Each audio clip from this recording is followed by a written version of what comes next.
Have you ever wondered how to deal with an autistic child's meltdown or their shutdown? As a parent, what are our responses and what should they be? How can we help our kids?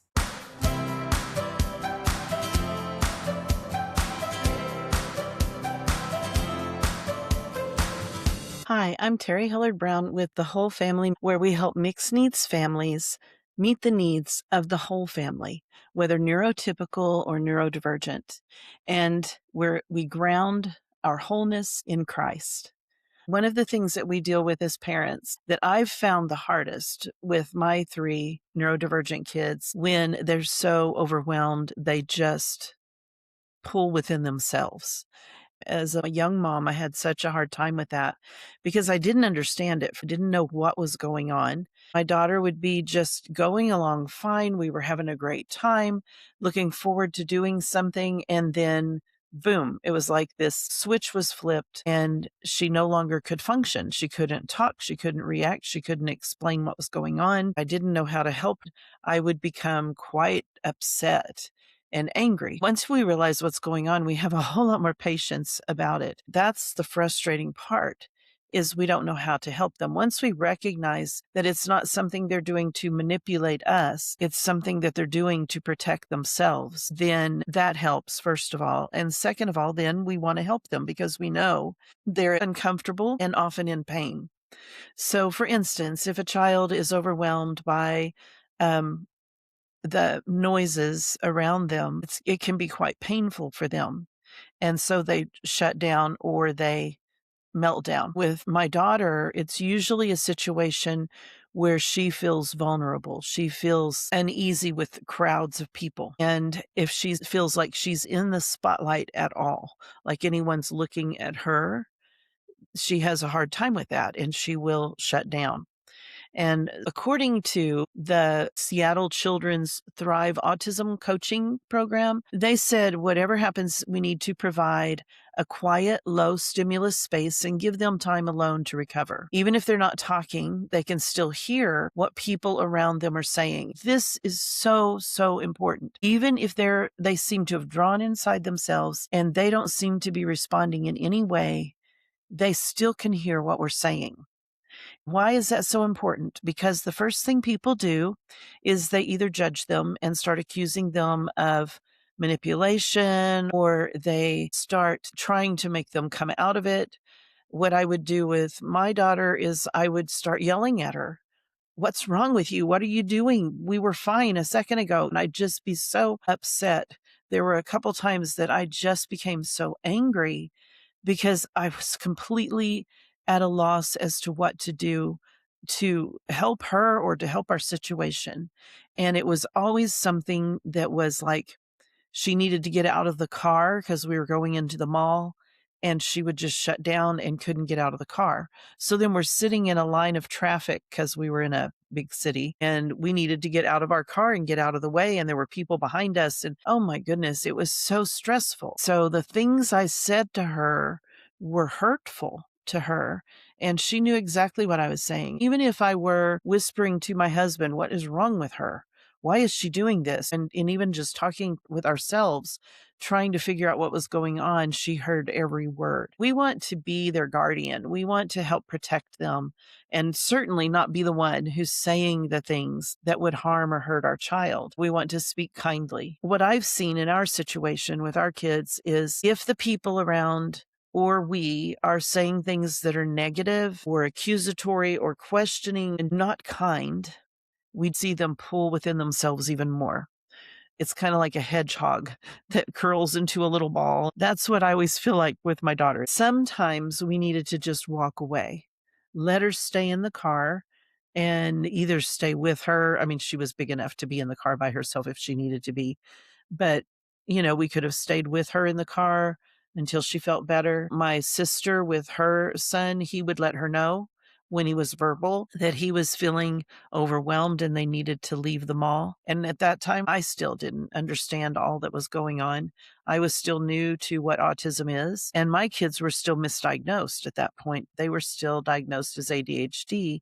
I kept saying, this doesn't match what I know about ADHD because I knew it really well from being a teacher. I had lots of ADHD students. I did not have autistic students back then. So I'd never really been exposed to it. And then I had these two children at that time who were just not fitting the mold of ADHD, and they're shutting down. Especially my daughter would shut down. So providing a quiet, low stimulus place with low lighting, no noise to let them kind of feel safe. That's the key. They need to feel safe. And if they're in pain from the noise, they need to also not feel that pain.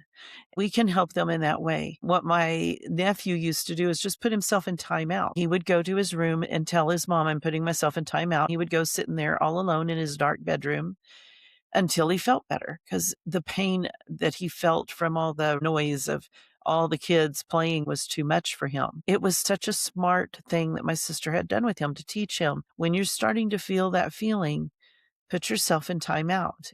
And then my kids would be like chasing after him to find out what's wrong, and they want to play. And I would say, no, let him have his timeout. Then he could join us again when he felt better.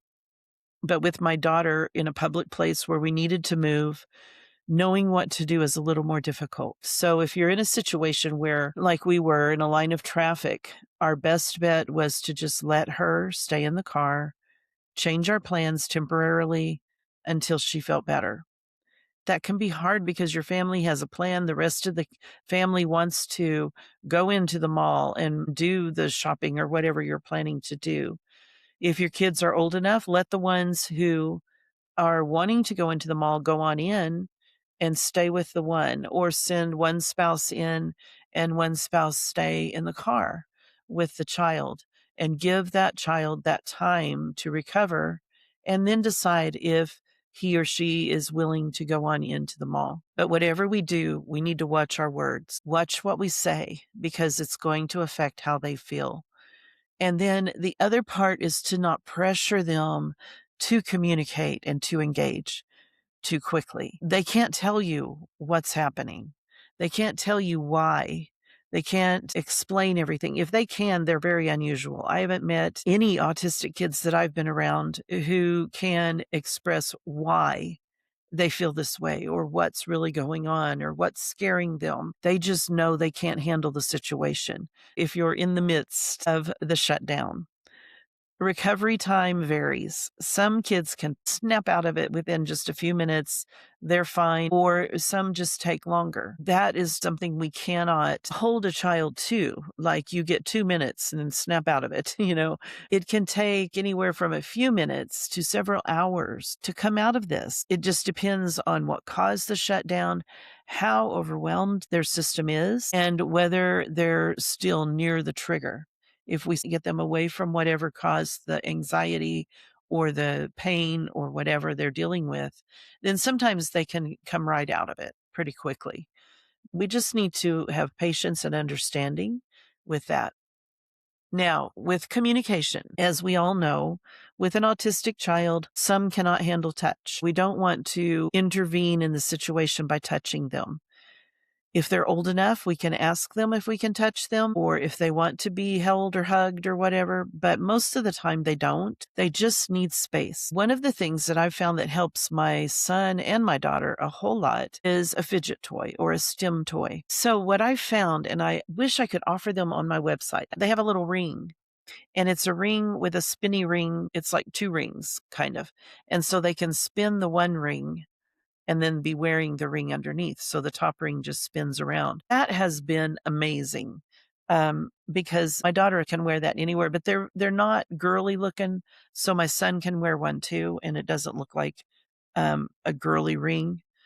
And they can use that when they're in a situation where they don't want to bring a big fidget spinner. I will try to put a link to someone who makes those so that you can get those when they're ready. Even just putting a hand on their shoulder or a hand on their hand and assuring them that you're there and you care can be really great. You just need to know if that child wants to be touched. The other thing is, just like with anxiety, and I found this to help a little bit when they're shutting down, is with anxiety, you want to think of 5 things that you can touch right now.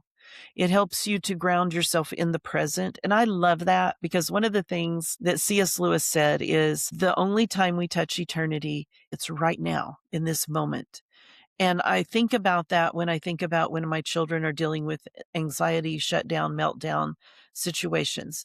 If they can be back now in the present, not in the minute ago that triggered them, not in the overwhelm of what they are fearing might happen or whatever's going on, but they can touch 5 things. So when they're ready, you can help them do that. And one of the things is you can take their hand and hold their hand or touch the back of their hand, or you can help them just think of 5 things they can see or touch right then that is real, that isn't triggering, and that can help them to calm their system back down. If we can help them learn how to regulate their nervous system, then they can come out of these shutdowns and meltdowns on their own and much quicker and much easier with less trauma. After the recovery, they will usually want a hug or at least to talk. One of the things that really blesses them is a weighted blanket to let them just feel that weight on their shoulders. And sometimes this can actually prevent the meltdown in the first place or the shutdown,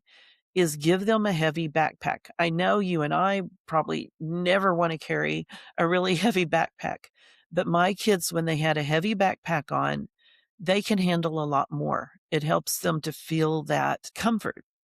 After the shutdown, we should have a conversation with them because we want to help get them to the place where they can comfort themselves and bring themselves out of these shutdowns without us intervening if possible, because we may not always be with our child.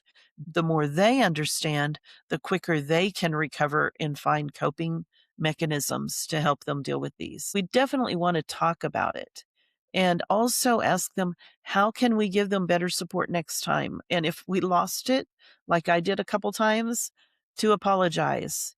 Their input is important because they know more of what they need, even if they don't understand what's going on and they can't articulate what's happening during the shutdown. A lot of times afterwards, they can really explain it better and help us to understand. One of the things that triggers my daughter, like I said, is if she feels like she's the center of attention and people are looking at her and judging her, she can shut down and there's nothing you can do about it. We were going to a party the other day. It was a going away party, kind of a game night with some friends before we came back to Thailand. And she wanted to be there. And I was so glad she wanted to be there. We were going to play some different board games. But one of the games we decided to play is this new one that's out that's like charades, but you use sounds.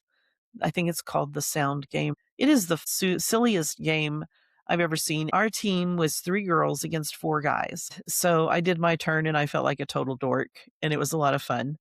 And then it was Rochelle's turn after the guy's turn. She got her card and she just sat there. And I thought, oh no, she's shutting down. Here we go. The wonderful thing is everybody just continued on like this was the real game. And so we're guessing confused, awkward, embarrassed, and she started laughing. I almost cried when she started laughing because she was still enjoying herself, even though she was right on the cusp of a total shutdown. We're all guessing all kinds of things, and she's just laughing. Our time went out, and of course, we didn't have any clue what was on the card, but everybody just laughed, and we went on to the next person who was supposed to play. Rochelle had 3 turns in that game. The 3rd time, she actually tried to do the card and to act it out. It was awesome.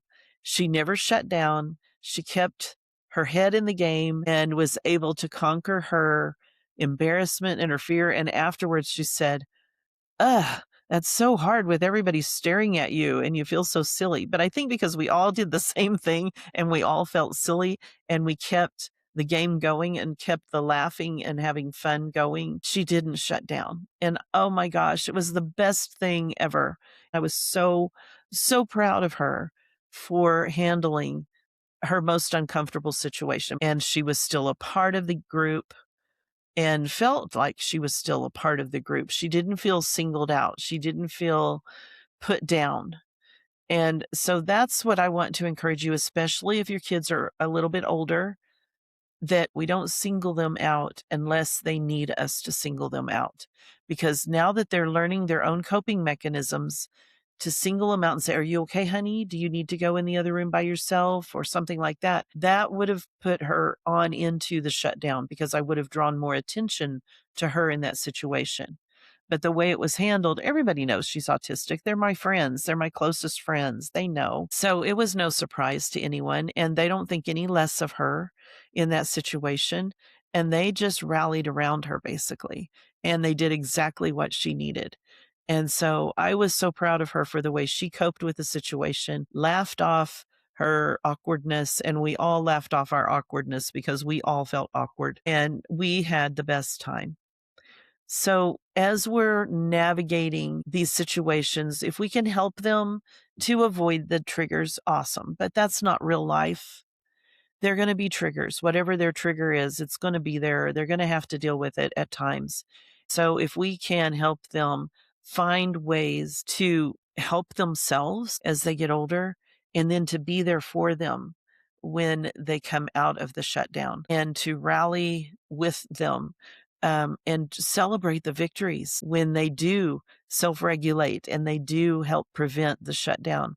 That is just such victory. If you're neurotypical and your child is neurodivergent and they shut down often, it is disruptive to your plans. It's disruptive to your relationships, to your family, to whatever's going on. Plans have to change abruptly, and we can get short tempered and we can get impatient. But it's vital that we have compassion and that we understand they can't help it, and to help them find ways that they can help themselves to come out of these shutdowns and to avoid them as much as possible. If we're going to help our kids be able to be independent and have their own jobs, to be successful in the world, we're going to have to help them to adapt in those ways. Being neurodivergent, I think, is sometimes a wonderful gift, but with whatever kind of mind God has given us and whatever weaknesses and strengths we have, we all have to learn how to cope and exist within our culture and within our world. And we can help them practice and role play the different situations, like my sister did with her son, to teach him that he could put himself in a timeout and that was okay, to give them permission to do what they need to do to be healthy and whole and happy and functioning. Our families are whole. We need to rely on Christ for his help and wisdom. And we need to remember that everyone in our family is important. We care about the whole family.